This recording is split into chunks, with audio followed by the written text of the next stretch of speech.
Assalamu alaikum students. Let's learn atomic number and atomic mass. First of all, I will define atomic number. The number of protons in the nucleus of an atom is called atomic number.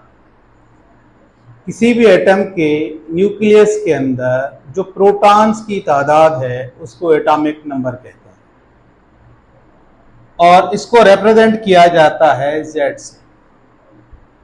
Atomic mass क्या चीज है? Sum of protons and neutrons in the nucleus of an atom is called atomic mass. Protons और neutrons का जो जमा है किसी भी एटम के अंदर तो उसको एटॉमिक मास कहते हैं।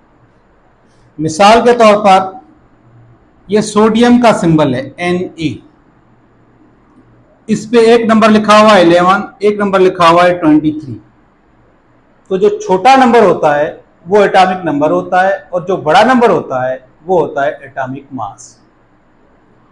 और अगर इसका हम स्ट्रक्चर बनाएं तो ये इसका न्यूक्लियस है और इसके प्रोटॉन हैं 11 और इसके न्यूट्रॉन हैं 12। इसके फर्स्ट शेल में हैं 2 इलेक्ट्रॉन, इसके सेकंड शेल में हैं 8 इलेक्ट्रॉन और इसके वैलेंस शेल में है 1 इलेक्ट्रॉन। तो आप गौर से देखें कि प्रोटॉन्स का नंबर क्या है 11, इलेक्ट्रॉन्स का नंबर क्या है 2 और ये 8, 10 और 1 11। यानी प्रोटॉन्स और इलेक्ट्रॉन्स का नंबर हमेशा बराबर होता है, लेकिन प्रोटॉन पे जो चार्ज होती है वो प्लस होती है और इलेक्ट्रॉन पे जो चार्ज होती है वो होती है माइनस। तो अब number of proton is called atomic number. यानी ये जो नंबर 11 है ये हमें बताता है कि इसके अंदर प्रोटॉन कितने हैं। और प्रोटॉन और न्यूट्रॉन का अगर आप जमा करें तो 11 + 12 कितने बनते हैं 23। सम का मतलब है प्लस करना, एडिशन, जमा करना। तो इसके अंदर प्रोटॉन है 11 और न्यूट्रॉन है 12। 11 और 12 को अगर प्लस करेंगे तो होगा नंबर 23। तो इसका मतलब है कि इसका मास नंबर जो है वो कितना है 23। छोटा नंबर एटॉमिक नंबर और बड़ा नंबर जो है वो एटॉमिक मास है। अब अगर इसके अंदर हम प्रोटॉन देखना चाहें, इस तरीके का कोई सिंबल आपको लिखा हुआ मिले और आपसे ये पूछा जाए कि इसमें इलेक्ट्रॉन कितने हैं, इसमें प्रोटॉन कितने हैं और इसमें न्यूट्रॉन कितने हैं, तो सबसे पहले हम लिखेंगे प्रोटॉन के लिए P, इलेक्ट्रॉन के लिए E और न्यूट्रॉन के लिए N। तो जो एटॉमिक नंबर है वो जैसे कि डेफिनेशन में लिखा हुआ है, नंबर ऑफ प्रोटॉन्स को एटॉमिक नंबर कहते हैं। तो प्रोटॉन्स की तादाद हो गई 11।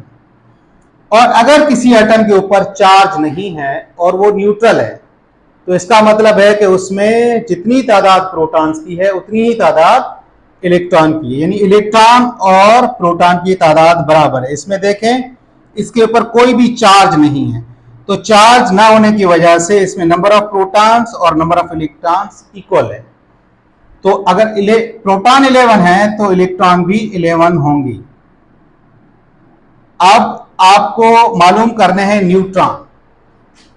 तो न्यूट्रॉन के लिए जैसे मैंने लिखा है कि एटॉमिक मास क्या होती है, sum of protons and neutrons.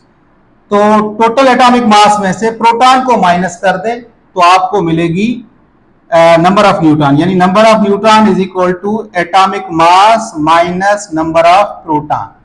Atomic mass को हम A से रिप्रेजेंट करते हैं और प्रोटॉन को हम P से रिप्रेजेंट करते हैं। तो न्यूट्रॉन की तादाद एटॉमिक मास कितनी है 23।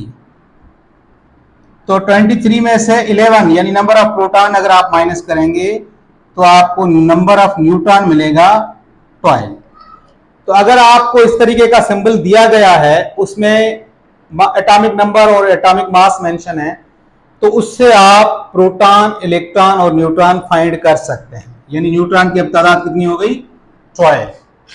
और अगर आपको इलेक्ट्रॉन, प्रोटॉन और न्यूट्रॉन की तादाद दी गई है तो उससे आप एटॉमिक नंबर और एटॉमिक मास मालूम कर सकते हैं। Thank you very much.